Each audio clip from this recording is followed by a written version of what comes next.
Hey, DJ. Hey, Wes, what's going on, man? Hey, man, did you know that Target opened its first store in Texas in 1968 on Montford Road in North Dallas? 1968. No, I did not know that. I didn't know Target was in Texas that long ago. This has been Fun Facts with Wes. Now you know. I know. Hello, friends, and welcome to the Live, Love, Wylie podcast, hosted by Wes Dorsey and DJ Shirley. Connecting people in the city we live and love.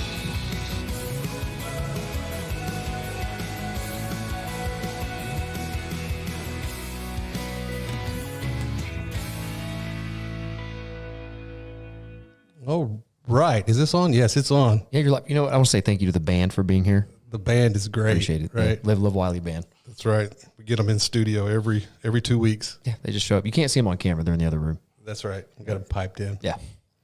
All right, DJ, we got a great episode today, right? We do. I'm excited. I'm excited about this episode. Who's our great guest today? Our guest today is Miss Kylie Reising, the Vice President of Wylie Insurance Agency. Do you know her? I do. You do? So do I. do, yeah. So do I. Kylie, welcome. Hello, hello. Thank you guys for having me. Absolutely. I'm glad you're here. We got some great stuff to talk about. Lots of great stuff. Okay. All right. Well, you know what? I'm fidgeting with buttons. Hey, that's I'm sorry. okay. That's okay. I forgot. He's command central over here. So I'll get started. The idea behind the podcast, Kylie, and you know a little bit. We told you a little bit, but the idea behind the podcast is we want to know more about some of the businesses around town, but more importantly, we want to know more about the people behind those businesses and then the stories of those businesses, the stories of those people and how they wound up here and what they do around here beyond business. So that being said, is we would love to start with, how did you guys wind up here? I know it's a family affair for you guys here in Wylie. So what is the backstory there? How long have you guys as a family been here, and how did you get here? Well, my mom was a Kramer, and the Kramers have deep roots in Wylie. My great-great-grandfather was actually the first doctor in Wylie. And there's this book on the family history of Wylie, not just the Kramers, but it's in there, and it was how he would go by horseback and tend to his patients, and the rate was like $1 an hour. I can't remember exactly. It was insane. A lot better than the now. Yes, $100 copay. So, so my family, the Brown house, we still call it the Kramer house. That my grandpa grew up there, and then eventually it was turned over to the city of Wylie and became the Brown house. And Birmingham house, it's had several different names. Right. But my mom grew up here, many generations. I graduated in 97. Backpedal, my dad grew up in Nevada, so just right in the community, yeah. Yes. And he moved to Wylie in 1972 and bought Wylie Insurance Agency from Rita Smith. A very long time. It's a name people might recognize. Yes, yep. Rita and Truett Smith. My mom was really close to Rita Smith. So my dad bought the insurance agency from them. And I came back here right after Brady was born. I went to college. I lived in Frisco for a couple of years, and then I moved back here in 2004. And so I've been back here at Wylie Insurance for 18 years, but Wylie my whole life. I love it. So Kramer, is that the same Kramer we think of when we hear like Kramer Estates and things like that? Yes. My grandma owned all that land. So. Yeah, there's a lot of the streets / neighborhoods and everything. That's pretty awesome. It is. You've been around a long time when they start naming things after you. You got neighborhoods named after you and streets. And, yeah. I mean, it gets to be a lot. I mean, that's you've got some legacy there for sure. I bet those streets were like one lane or way back in the day, right? In the early 1900s or whatever.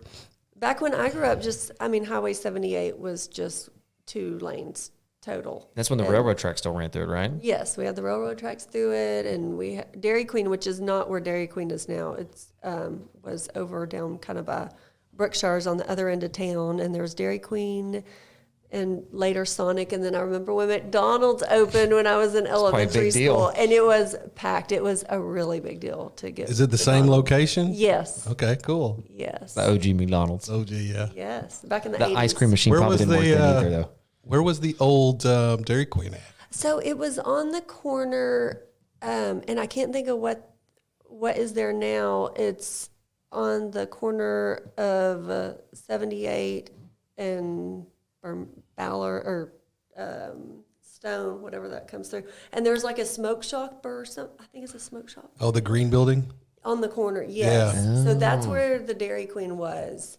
Across from the Exxon. And you know, everybody smoked back. It was. Right. I remember going in as a kid. You know, heavy smoke, and they just had like the ice cream, the refrigerated ice cream where you just slide the door open and get what you want. I remember going up there with my grandparents. So there was that, and then Chapman's restaurant, and that was really about it. And Chapman's was right out here on 78. Yeah, and the supermarket was right over here. Yes, right? the Wylie supermarket. I was kind of sad when they tore that old building down. I know. You missed the supermarket. Well, I just don't like when they like tear down history, right? Right. And that was just a cool old building. I just Could have made it into something, right? yeah, it could have been something. Could have been our office. Could have been. But then we wouldn't be here You next could to have Kylie. go-karts and scooters and everything. in it. Had a whole go-kart course in the back. I know, right? That would have been fun. Well, Kylie kind of touched on a lot of the kind of the family history there, which is very cool. But I know that your family, and if you want to talk a little bit about some of the things your dad's been involved in too, but I know you particularly also are involved in just a lot of community things. So I mean, and I'll let you just kind of jump in all of them, but I know that you're involved in a lot of them. Some of the boards you've been on, some of the boards you are still on, and just tell us a little bit about that of your just kind of you and your family's community involvement. Absolutely. So my dad, of course, is a big proponent of serving our community, and not just because we have a business, but that's just, you know, what you do is give back to the community that you love. And so he was on the EDC board for, 40 something years. And he was one of the founders of that. And him and Raymond Cooper, who's one of his dear friends, and then the Lions Club. And he's been involved in many things, serving the community. And then I was on the Wylie Chamber Board of Directors for 6 years. I'm in the Rotary Club, and I currently serve on the Wylie ISD School Board. That's right. That was a big. I remember that. Was that how long ago was the election? Fall of 2020. Fall of 2020. It doesn't seem like it's been that long. It really doesn't. It probably does to you. I would say it probably does to you. I mean, any type of board that you serve on, you know, Wes and I are both on our HOA board. Any board that you serve on is kind of a thankless job, and it's just. It feels to you like it's definitely been some time, right? I mean, it's yours is about to come around, but it's. Yeah. But that's awesome. So, I mean, what is, and for people that don't know, I mean, I'm sure the question gets asked all the time. And then when you're running, I know you're getting all kinds of questions. But, you know, on the school board, I mean, what is y'all's primary function? I mean, I know that y'all obviously hear about things and changes and, you know, implementation and things like that. I mean, but what would you say in the simplest terms, what's like the main thing that the school board does? Sure. And that's a great question because a lot of people don't know. Budget is a big chunk of our time, approving the budget and going through the budget. And then our main function is managing Dr. Vinson. Right. That's the one person, you know, we really don't get into the weeds, and we have nothing to do with hiring principals, teachers, any of the day-to-day operations do not come to the school board. Mm-hmm. He reports to us, and that's who we really solely oversee. Awesome. You know, he's actually one of my favorite people. I love following him on social because he has perfected the art of the selfie. Oh, yeah. And it's like a perfectly cut off selfie about right here. and it's funny because I've heard people talk about his selfies, and it's funny because he does it intentionally because he likes to make, and I just heard someone else tell me that. I haven't heard it from him, so maybe he doesn't, but I heard it from others that he does it because he likes for the people that he has in the picture with him, they're the highlight. Like, It's not about him. He really doesn't want the attention. And he, you know, has the top of his head in the photo, and then you have who he's actually taking a picture with. But I thought it was really cool. I thought it was a neat concept. But I love following his pictures, and me and my wife have even said that I took selfies before where I'll cut off a head. She'd be like, "You got a Dr. Vincent selfie there."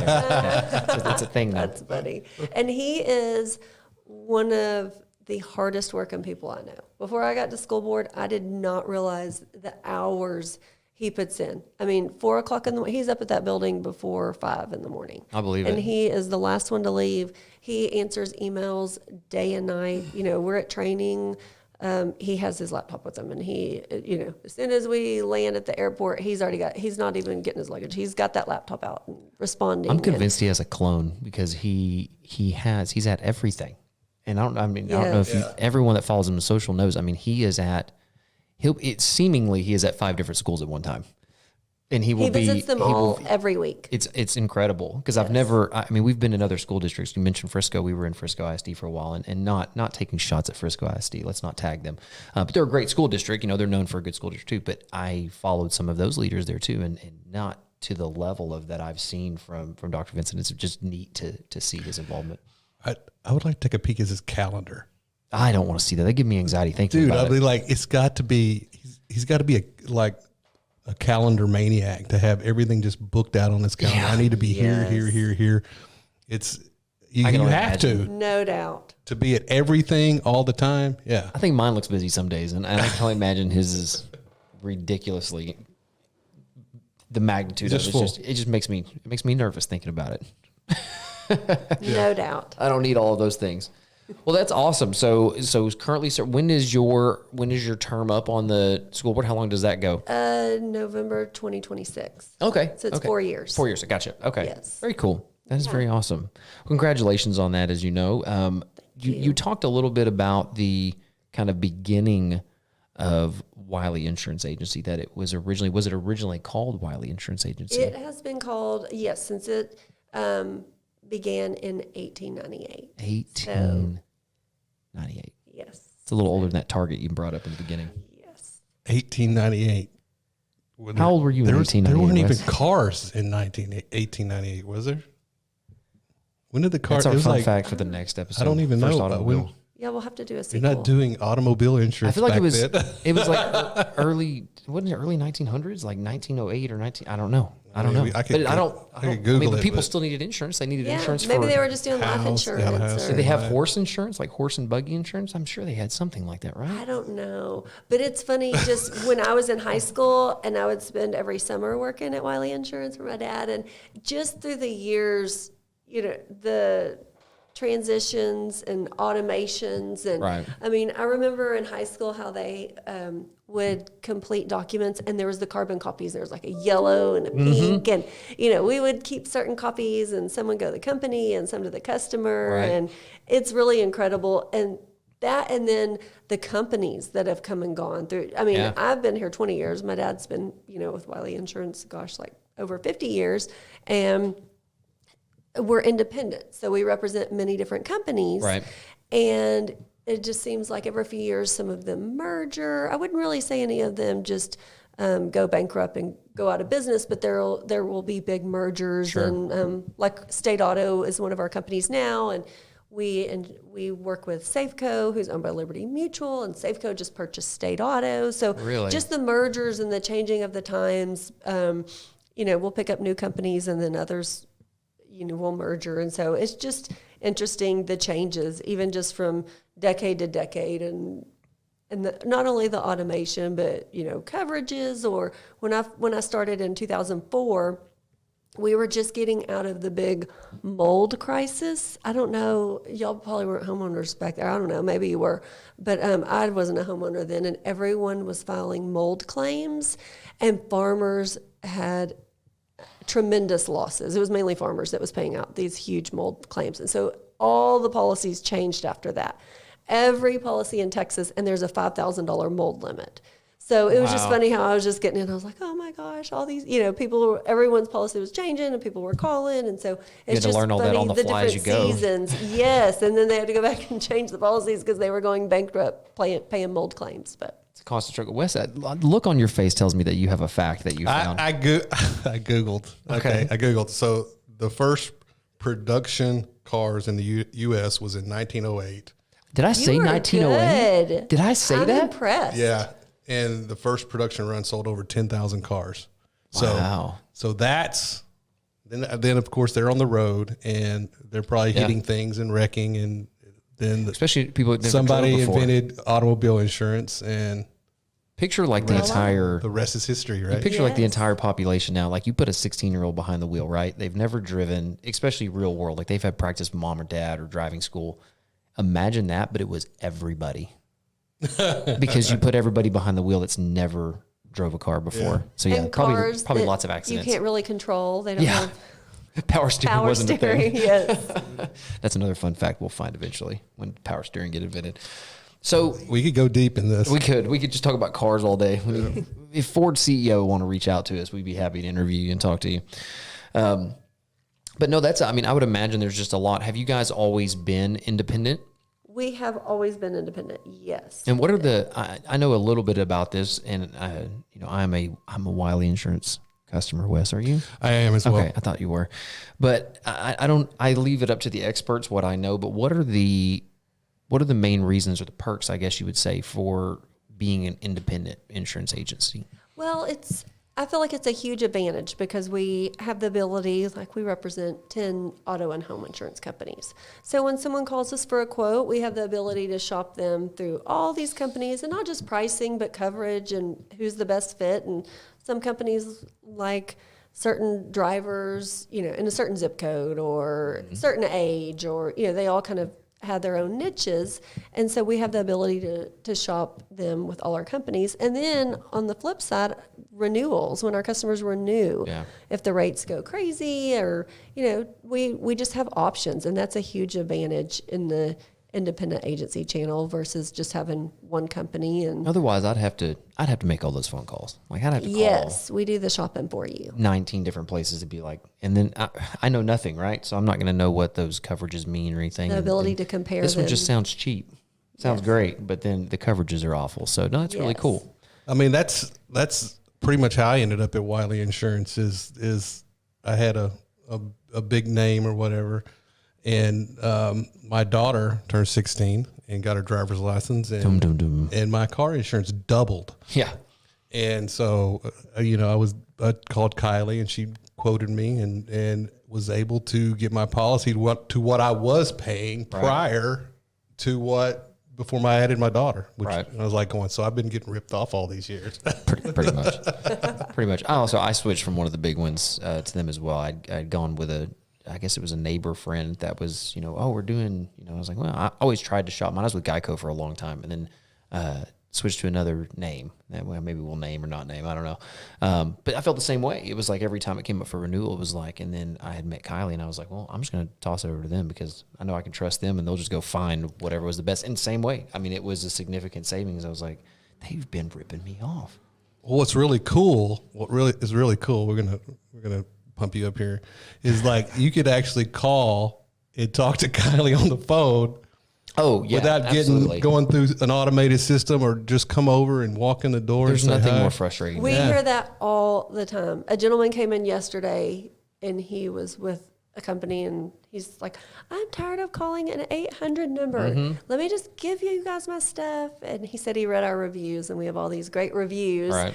And it is, as automated as all of our generation is, you still want customer service and a live person, whether you walk in or you call and get a live person on the phone. That's what everyone desires. Yep. Yeah, No, you can it's walk in there, talk insurance, and pet Cooper. you can go see Cooper. That's always good. Yes, our mascot. He's a cutie. He barks at me less now. Oh, he He didn't like me originally because I loves me. usually come in with equipment, and he don't think Well, he he liked the let Wes equipment. all rub on his belly yesterday. Oh, Yeah, that's a perk. that is a perk. But yeah, no, it's definitely an added advantage. I had the same experience, was just being able to, from purchasing vehicles and I mean, Kylie and Debbie both, to just like, I had things in my email within minutes and numbers, and like where that would have taken me stepping out of a dealership and calling and trying to do live chat and then still not getting a response. It was just nice to be able to, like you said, I agree. And I'm one of those that I do like, if I want it, like Amazon is my best friend. If I want it to show up tomorrow, it can show up tomorrow. But having someone that you can actually ask questions to, or just walk in or ring a phone, it's the same people. It's not, Frank and then Bob and then Sally and then this person. They know nothing about you. Yeah, it's just a call center. So that's very neat to have that level of customer service and that, just, I guess, connection. That's awesome. Well, we appreciate it, and we appreciate you guys, and we're grateful for you and all our community. We love Wylie, as you guys know. It's truly the best. It's the kindest people. Yeah. And everyone it just seems like they want to help. They want to, make our community better. And we just have so many people that are willing to lend a hand at any time. Yeah, absolutely. Our community, as we've said, and really everyone that's been here thus far has said, it's just a different place. Not many people, if they just move here from, it's their first place where they, maybe buy a home or something, they just like, maybe every place is like this. And then it's no, not at all. It's not even that way. It's you could move other places. You know, Frisco's not, I mean, great city, but it's hustle and bustle. There's not You the just same. get lost. You get lost. Like, you don't know anyone. Like, I mean, you're not going to get to know people around town the way that you can in this small but yet large town that has become, which is really cool. Absolutely. Wes, we got some.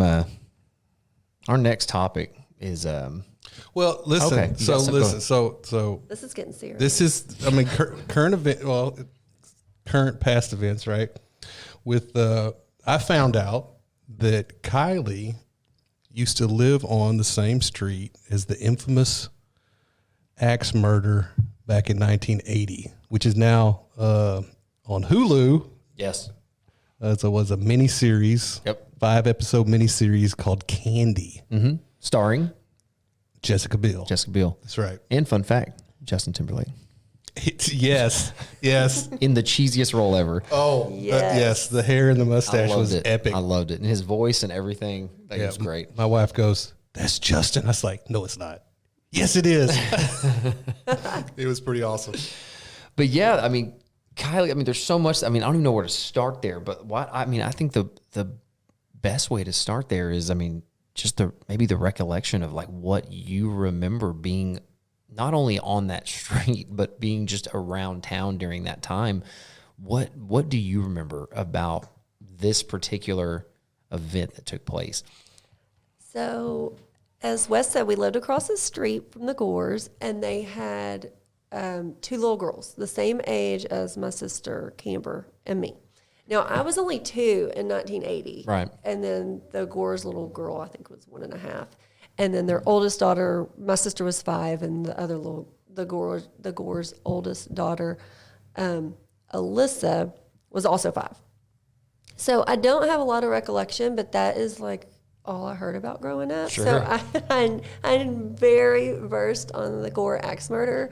And first of all, I've seen 4 of the 5 Candy episodes, and I do not like how they portrayed Betty Gore. She comes across as this, everything is dark at her house, and this a little bit, she just seems depressed and off and no friends A little and neurotic. yes, Yeah. which is not the case. She was a middle school teacher at Wylie Middle School, which is Harrison, and she was very well loved. And like my dad went to her funeral, and it was absolutely packed. And my mom wasn't close to her. I remember my mom telling me that Betty was more quiet and an introvert, and so. My mom, I don't know if she was even the same age as my mom. I'm really not sure. My mom wasn't super close to her, but my mom said she was a very nice lady and just caring and sweet. And so I really don't like how they portrayed her in the movie. And I don't even know then- why. I've heard I that. don't I've heard that from a either. lot of people that, they portrayed her in the beginning as this, like the kids in school hated her and she hated being a school teacher and she was mean. And I heard, now again, these were all on the Wylie Facebook pages, so you never know if that's reality or not. But I heard people that were commenting that were like, she was sweet and her students loved her. And it was kind of confusing, to be honest, as to why they even took that went there. take, why they even felt Yes. like they needed to. Yeah, I mean, I took a screenshot of a comment somebody made in one of the groups about that Betty Gore was her favorite teacher. Yeah. Yes, I see that over and over. You know, from my she used to friends. come and share stories about trips and her family, and she allowed some certain amount of shenanigans in the classroom, Right. But she was firm, right? Right. And she was a great teacher.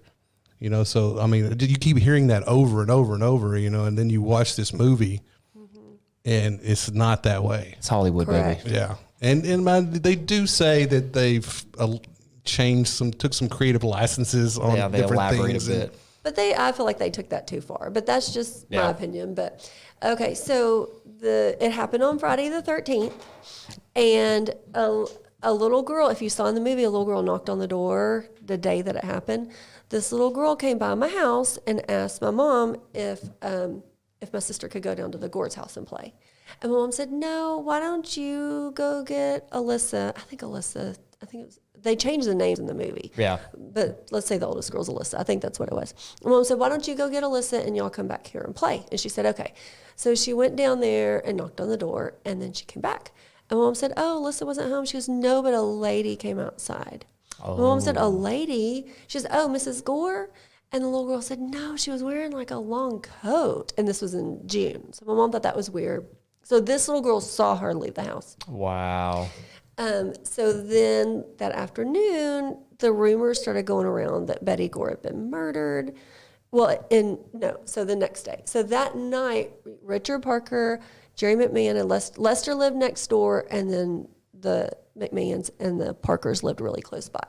So they went over there and found her. And they initially thought that she committed suicide because her head was just unrecognizable. Right. But then they realized it was an axe, and so the next day that the rumors went crazy in Wylie, with an axe murder on the loose, and everyone was scared to, even go to their mailbox, to go anywhere. My dad had guns because he was a big hunter. Right. So families literally spent the night at our house for several nights while they thought the murder was on the loose because my dad had guns. That's the safest place to be. They all stayed in our living room for several nights while they thought this murder was on the loose. And then eventually, I think the next week, my mom said they found out that it was Candy. And my mom said that Candy, I don't remember that my mom said that Candy had multiple affairs. I can't remember that part. But my mom said that she was as the movie portrayed, she was very flirtatious with married men in the church. And Candy lived in Lucas, and then the church was out in Methodist in Parker. Yeah. And then my mom went to the trial every single day. She never missed any days going to the trial. And my mom and the old ladies at Wylie, they were convinced, this is just their thoughts, but they were convinced that Candy was in the house and surprised Betty coming home. Oh, that she was already there. That she was already there. And because my mom said that there, as you saw in the movie, there was broken sunglasses in the garage and in the laundry room. And that was, why would she be wearing sunglasses walking around her house? And, why this happened in the garage and in the laundry room. And that was always their thoughts, or how they thought it went down. That's So they're not buying the self-defense thing. No, not I don't think at all. Wes and I have talked about that. We didn't get it's just, you don't know. Obviously all we have to go off of is the show and how they depicted it. Yes. And sure, you can sit back and go, okay, she went over there to get a bathing suit, and then she confronted her, said, hey, I know what's been going on. And then it was an attempt to scare her and say, don't do this anymore or whatever. Well, I'm not. And then, there was a struggle, and then it became sure, could it have happened? Maybe. But then you think about the back end of it, and you think about some of the details that were there. Like you said, the from the garage to in the laundry room to why is somebody wearing sunglasses in the house doesn't make a whole lot of sense. To everything. It doesn't make, there's so much of it that just doesn't make sense that you just sit back and go. And then my mom also thought that Alan Gore, she didn't say in on it, but she thought he was really fishy. He happened to be out of town, but he did travel. But he happened to be out of town. And the night that it happened, he called Richard Parker, you could see in the movie, and told him to go over there. And Richard said he couldn't get in. And then he called him again and told him, to get in the house. And Richard's again, so, he just kept insisting that he goes into that house that night. And then secondly, when Alan got back in town Saturday, Mom, as I told y'all, everyone stayed at our house. They thought that there was a murder on the loose. Right. Well, Alan Gore's oldest daughter my mother said, was riding her bike up and down the street at dark. And she and my sister were 5 years old. So my mom thought that was really weird when if you didn't know who did this, and if you thought a killer was on the loose, let your kid roam around. Everyone else in the neighborhood, and their daughter's riding up and down the street. So she just kind of felt like whether he had knowledge, she didn't really know. She just thought it was really suspicious, his actions. And then I haven't seen episode 5 yet, but he remarried before the trial was over. Mm-hmm. And I don't know if that's in. It is. Okay. I don't know if it showed that he remarried, but he was definitely with another woman. Okay. Yeah.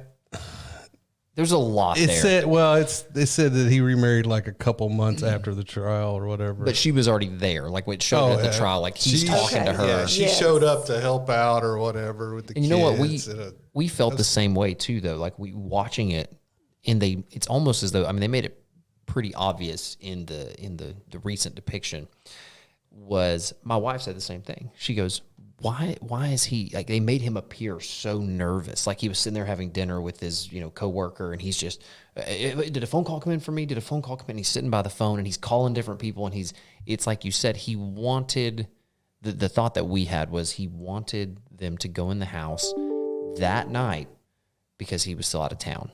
And he did not want he didn't want to be roped into it at all. Like, I didn't have anything to do with this, but I need them to find her while I'm out of town. And then there was some subtle things that we saw when he was talking to Candy on the phone, is he kept thanking her. And he was like, Candy, I tried to get somebody to go over there and do this. Thank you, Candy. Like, just the way he would say it, almost like he's not thanking her for answering the phone. Oh, and then when he got on the stand at the trial, and it was like, oh, really? Like, oh, you haven't seen that episode. No, but you yet. can say, you can. Like, yeah, I mean, the prosecution just like, what did he just do? Because he was like, no, we're friends, we're friendly, and He defended Candy. he did. Really? And I don't know if that happened in real life, but Yeah, who I knows? don't think It happened that in the part is movie. true. In Well, real and life. I've heard that there's there's their Hollywood depiction. They're going to come and they've got to make it entertaining and jaw dropping, and they did, because it's gotten some buzz, not just here, but It's getting a lot of buzz. And this affair lasted a year between Candy and Alan, and they would go to the Como Motel down in Richardson. Yeah. That Still was- there. Still there. That was their still there. location. You know what? And what's funny is I was telling Wes this earlier, and so we'll plug this in too, because I thought it was interesting. And you haven't seen episode 5 yet, so I don't want to ruin too much. You gotta go watch fine. it. But in episode 5, they're in the lawyer and Candy and then her husband, his co-counsel. They're all in the room talking, and he tells Candy, he's like, you have to tell him. And she's like, she doesn't want to, and he goes, you have to tell him. And then so she comes out. She said, there was another affair. And then he goes, the husband's obviously like, oh, before Alan? No, after Alan. And then he's just furious at that point. But the lawyer and Candy had some very awkward exchanges. And he was like, well, who was it? Who was it? And the lawyer's like, oh, we don't have to get into details. We don't have to. Objection. They made it, in my opinion, in the movie, made it out as though the lawyer and Candy had some things going on as well, because they used it to their advantage in court that there was another affair. So she obviously wasn't strung up on Alan. So why would she have murdered Betty over Alan when she was already having another affair? For her, it was just the excitement of whatever she thought it was. But yeah, they made it very kind of apparent that the lawyer and her had some things going on. Some extracurricular counseling. Oh, Crowder. Crowder, yeah. My Very dad interesting. said that also the weekend after the murder, the Texas Rangers were called in, to help investigate. And he said they were dumping everyone's trash cans in the alleys in that whole neighborhood. Their trash was all spread across that alley, and they were going through it all to, looking for evidence. And she was cut up. I mean, it did show in the movie, and I know she cut her toe pretty bad, and her toenail was left at the scene. If you read the book, I was telling Wes, it is much more detailed. My mom still didn't like how it portrayed Betty, but it is very detailed, but it's extremely graphic. I'd imagine. About the murder. I mean, extremely graphic, but it has lots of good information. I have not read it just because I'm a big scaredy cat. And I don't know. I have the book. I have not read it. I might have to listen to it on the audio. Maybe audio. I love, and I do. I read some books, but audio is so much to me easier sometimes. But I don't know. It depends on who reads that kind of book, like gory stuff like that. I don't know if it's the wrong person reading it. Extremely graphic. I'm curious now to see the HBO version of Me too. the story. I think it's coming out later this year. I think they said it was still coming out later this year. And you know that Candy is the counselor, and she lives in Florida. Yeah. And she took her maiden name, Wheeler. Mm-hmm. And then Alan remarried. I guess it could have been after the trial. I thought it was during the trial. He remarried. And from what I understand, his second wife was not good to those girls. Wow. And then Betty's parents in Kansas raised those little girls. Okay. Yeah, they kind of insinuated that in the movies too. Whenever she'd come over and like, she wouldn't give like the little girl a full plate of food. She said, "You'll thank me for later." No, Yeah. I did see that. Yeah, and if you chew more, you eat less. You'll thank me later. Yeah. Like the Like, how 8-year-old should be rude. watching her figure. Yeah, That's awful. Well, it's Oh sure my getting a lot of gosh. buzz. It is getting a lot of buzz, and it's a lot. It's the Wylie pages are infamous for drama, and they're eating it up right now. There's been some people that are like, did you know this happened here? And it's like, of course we did. And then there's some that are like, like I said, in defense of Betty or the facts of the story of like, no, that's not exactly how it happened. And it was funny to me because I just laugh. Is I saw some people commenting that were like, no, that's not how it happened at all. And then, like, as I'm nosy, I click on the profile. I'm like, you're like 25 years old. Like, how do you know? How are you defending facts and figures? what happened? Yeah, Like, even if you're saying it, you're hearing it from, your mom or your grandparents, but it's just funny. But no, yeah, it's getting a lot of buzz. I'm curious how many people are driving by the house now. It's got to be a lot. I would assume people are, because I even saw some of those comments like, where exactly is the house? And a very easy Google search will tell you exactly where the house is. And it's a mile from where we're sitting right now. Not even. Not even. Yeah. Yes. It's right up the road. So that's it's right there. I need to drive. Now you say it. Now I need to drive just to, say, drive by it. It's, to me, it's just going to be a house, but it's like, well, that's it. right there. Yep. That's where it happened. Yep. I heard that. I heard that there's like axe marks in the concrete underneath the tile or the linoleum in the laundry room. Still, to this day, they haven't covered them up. Obviously it's covered, but they haven't repaired the concrete or anything like that. That's kind of creepy. It's sold. We were talking about this a minute ago, but the house is sold several times. I don't know what the long history is. I mean, Wes, you do some real estate, you probably figure it out. But I don't know. I know it's sold just in the last 2 years. It's sold twice, and so I it's one of those that I don't know. I don't know if I'd want to live in the house or could live in the house. I mean, I kind of want to go look around. Is it haunted? Could be. I don't know. I haven't heard that it is. We can go over there and do like ghost recordings. Is that I don't know, man. Oh, well, I've got unless you have some other questions, I put together some little candy trivia. And Kylie's already kind of alluded to a couple of them a little bit, so I think she's already going to have you beat. Probably. But because I don't know anything about it. All I've done is watch the show. there were, and I'll switch this up a little bit because she's already going to know this.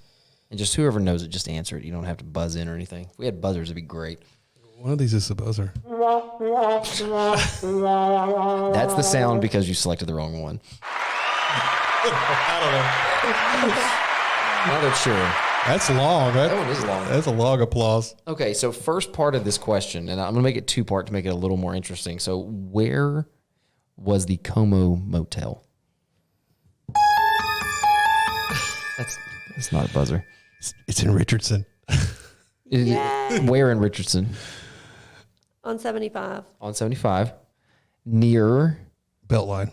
No. Oh. It's near the TI entrance, which another fun fact that we can roll right into this is who worked at TI from the story? Pat. Candy's husband. Correct. Now, we'll take it a step further. There was also, not featured in the movie, there was another hotel that they went to. So the Como is where they started, and Candy found a cheaper hotel across the highway. Do you know the name of that hotel?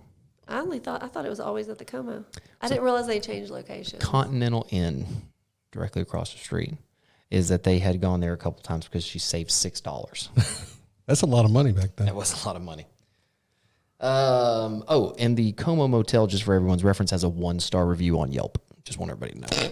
Oh, Probably a very classy place. Yeah. I'm sure.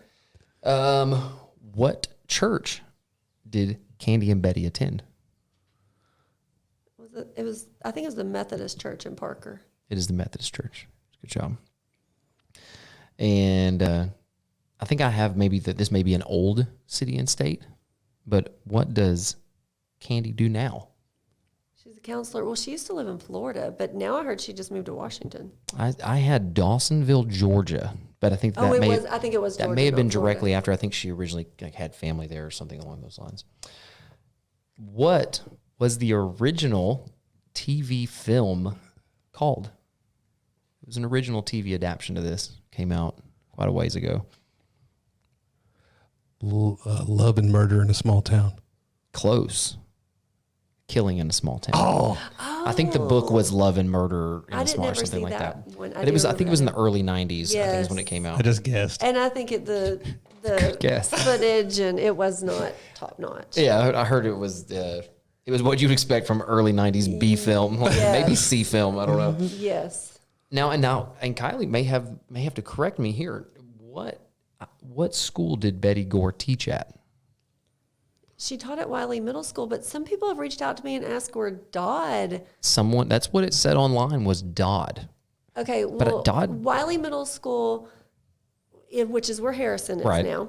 And then the gym is called, well, it was, I guess it still is. When I went there, it was called R.C. Dodd Gym. Maybe that's what. But it was not that never Dodd named the Middle school. School. But so I wondered why people were asking me that, but it was Wylie Middle School. You know why? The Dodd Gym. Because it's on the internet.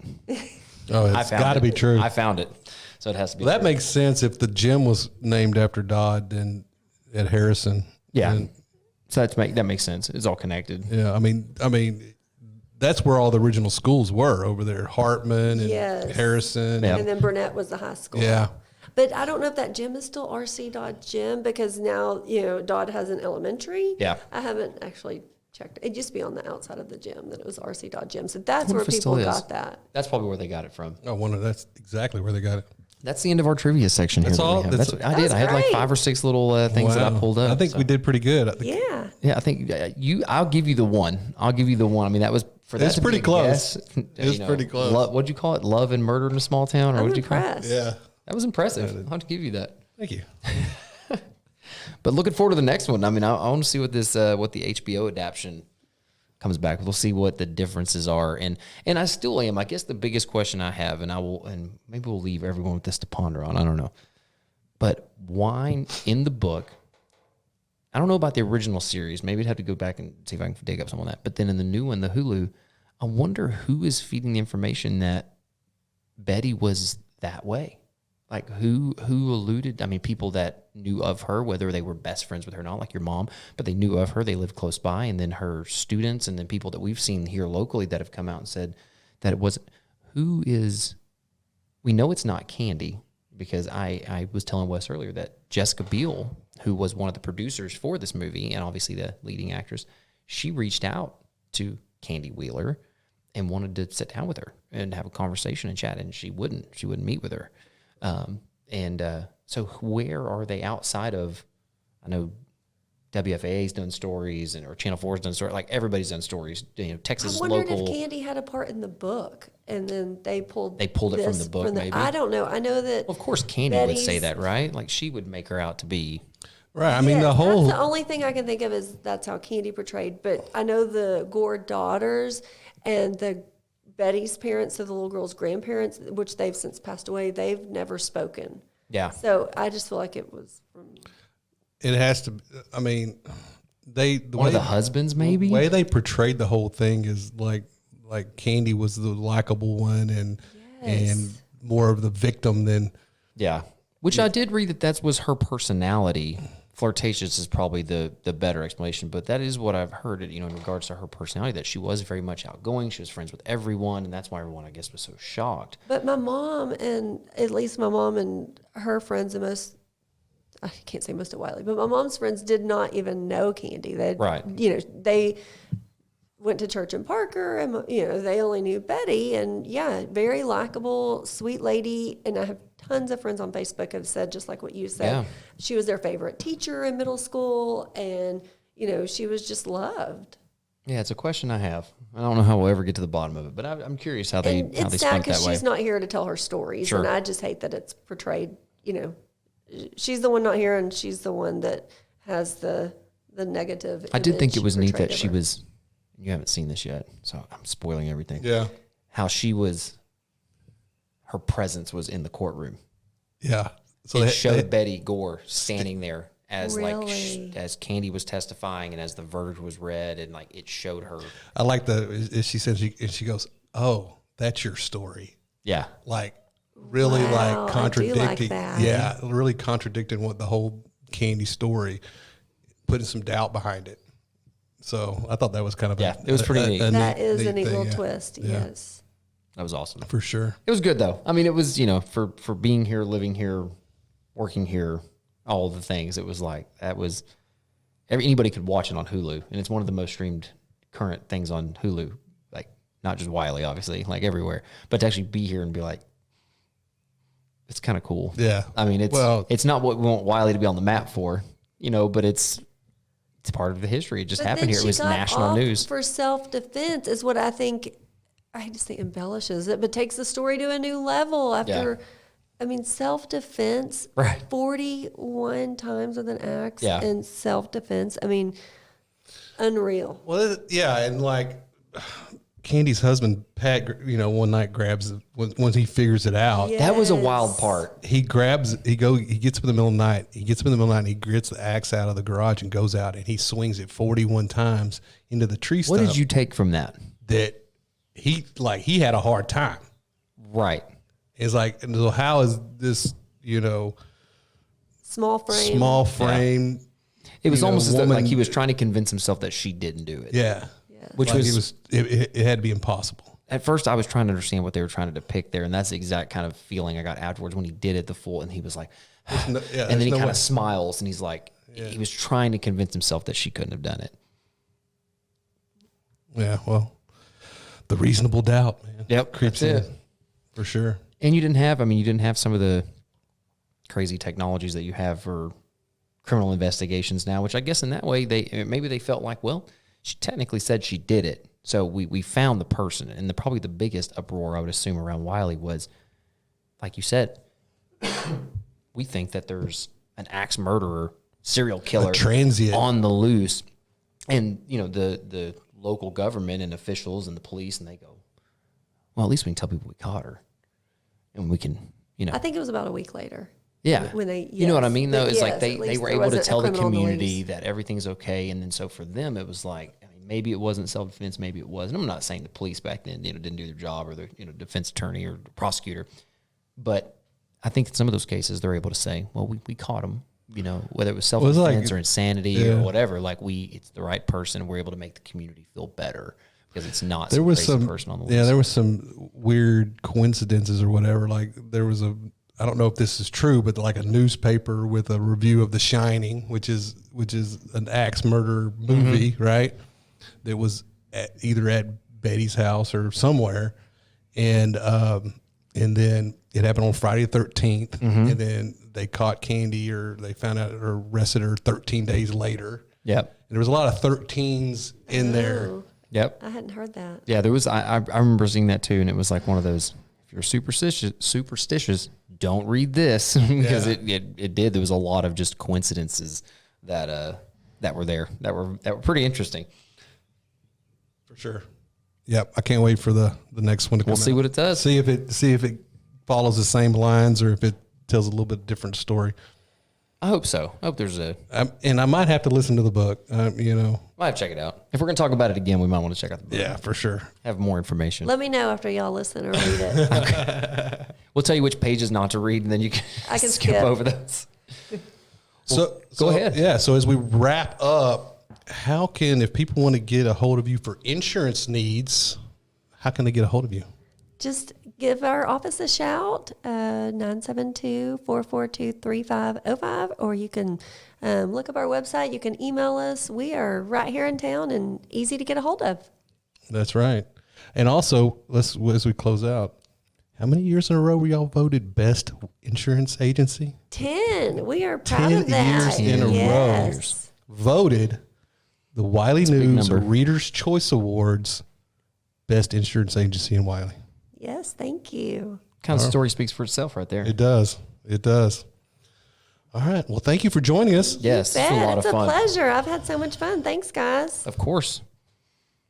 Outro. Outro. This episode of the Live Love Wylie podcast is brought to you by the Dorsey Realty Group. and Speak Loud Media.